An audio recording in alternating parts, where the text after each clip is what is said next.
je suis Dominique Château et je présente un livre qui s'intitule Contribution à l'histoire du concept de montage.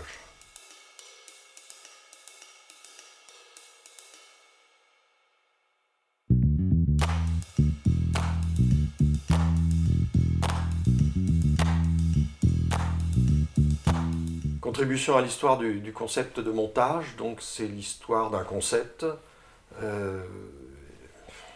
comment à travers disons un certain nombre de discussions, un mot est devenu un concept, c'est-à-dire un contenu théorique, et il s'agit du mot montage.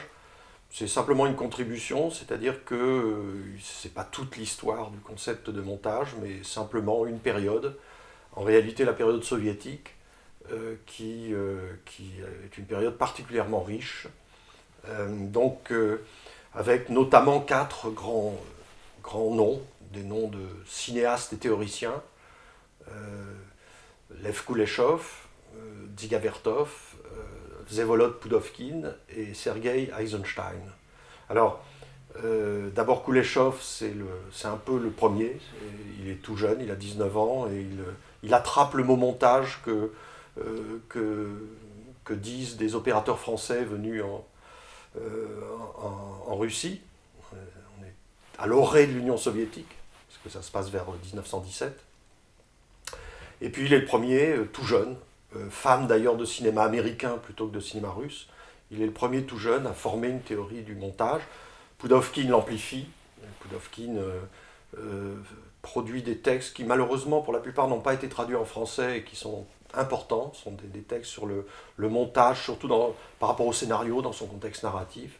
Vertov, c'est le grand cinéaste du documentaire, de ce qu'il appelle la prise de vue à l'improviste, mais qui est en même temps aussi un monteur et un théoricien du montage tout à fait exceptionnel. Et puis évidemment le grand Sergei Eisenstein, hyper connu, bien entendu, grand cinéaste et immense théoricien, dont je considère surtout dans ce livre les théories en relation avec la dialectique, en particulier la dialectique marxiste.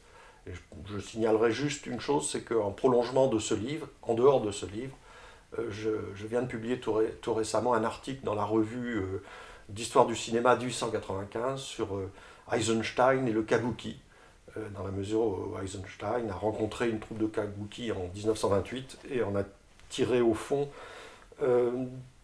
toute une série d'idées par rapport à sa théorie du montage.